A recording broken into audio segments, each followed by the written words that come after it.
Let's bring in our panel, the 5 co-hosts, Jessica Tarloff, Byron York, Fox News contributor, and Annie Linsky, White House reporter for the Wall Street Journal. You know, digesting all of this reaction, Byron, has been quite something, and there is this effort to try to move forward, but it's also been painful for a day to digest all that happened. Well, it's been enormously painful, but to move forward in understanding this, we're going to need to know what happened. And the one thing I would hope happens in this case is that when the authorities catch this guy, whether he's dead or alive, that they are transparent about what his motive was, what he said. If he was etching things on his rifle and his cartridges, he probably wrote a lot of things down as well. We need to understand what happened. You know, more than a year after the Trump assassination attempt in July of 2024 in Butler, Pennsylvania, the authorities did not really do very well in informing us. And as a matter of fact, I feel at times that I still don't understand exactly what happened there. We still ask questions, Byron. Yep. I mean, about that shooter in Butler, we still do not have the answers that we've been seeking, either from Capitol Hill or from authorities. I asked the FBI director about it, and hopefully, to your point, this is not the case here. They obviously have a shooter at large. If you put it up, FBI asking for identity of this person. They put out the picture today, and there you see him. They say this is the guy that they're looking for. Kash Patel, the FBI director, Annie, has made his way, is making his way, or was, to Utah. There was supposed to be a news conference today. It was postponed, delayed. We heard from the president that there was big progress being made, but we don't have any details about the search for this shooter.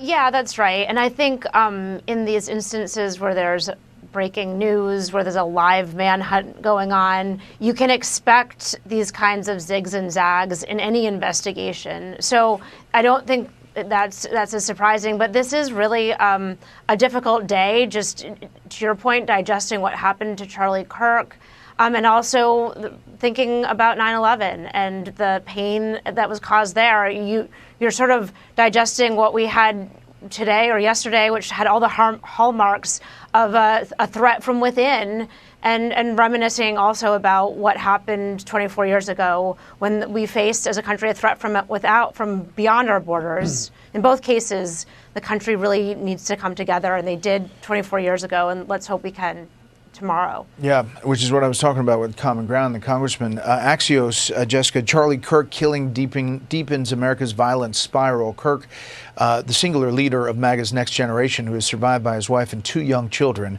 was a fierce champion of the right to free expression. His voice was silenced Wednesday by an assassin's bullet. The bottom line, America is in a violent spiral whipped up by partisan hatred and extremism.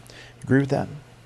Yeah, I think you'd be really hard-pressed to not agree with that. And Bernie Sanders summed it up really well about how effective and talented Charlie was, even though many people who vote like me really abhorred a lot of his political beliefs. But, you know, Ezra Klein, his column led with that Charlie Kirk was doing politics the right way. He always put himself out there to have a dialogue with anyone who was interested in having it. And it's been so jarring, especially for those of us who knew him, and I knew him so little compared to others, but used to debate him. I saw him just a month ago in the green room here at the New York headquarters, and always so nice and generous, telling me that I was doing a great job on the 5, even though he didn't agree with the things that I was saying. And I've been really disturbed to see some of the reactions to this. And I would encourage everyone to look at what the Utah governor, Spencer Cox, said in the immediate aftermath, where he made sure to point out that Melissa Hortman lost her life and that there was a planned attack on Josh Shapiro, what happened to Donald Trump, and the assassination of Charlie Kirk, to understand that this moment is sending a clear signal that America needs to change and that this is unacceptable.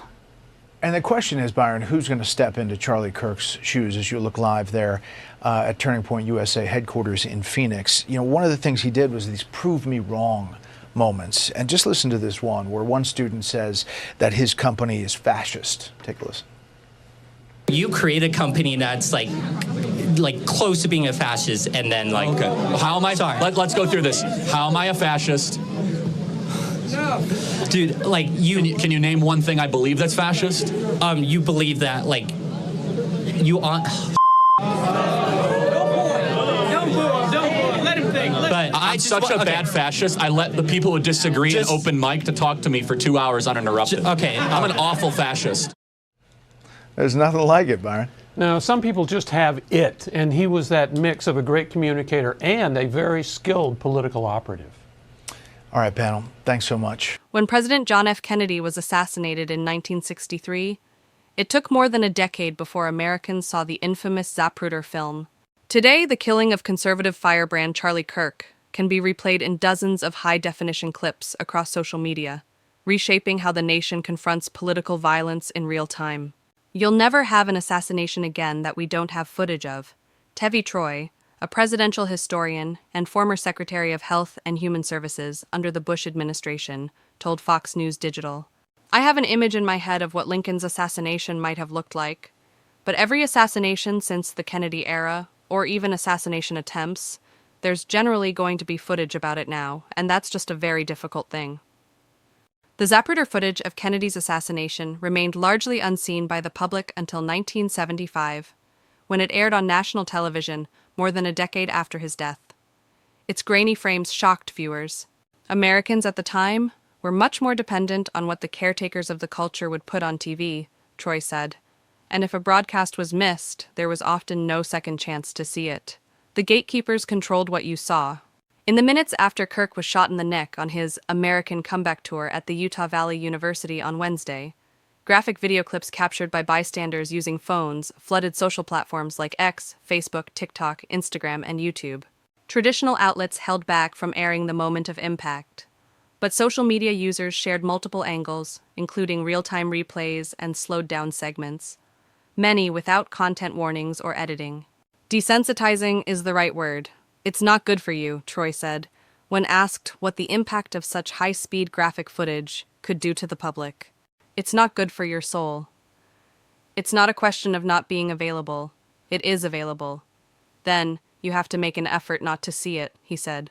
Troy noted that in the immediate aftermath of Kirk's killing, some voices on the left appeared to rationalize or downplay the violence, while others rushed to frame the suspect's background in ways that minimized political fallout for their side.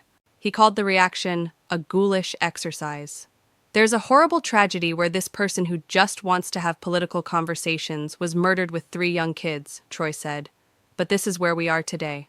If there is political violence, they want to make sure it's framed in such a way that it doesn't bring their side down. Kirk, 31, was killed Wednesday by suspected shooter Tyler Robinson while answering a question at Utah Valley University.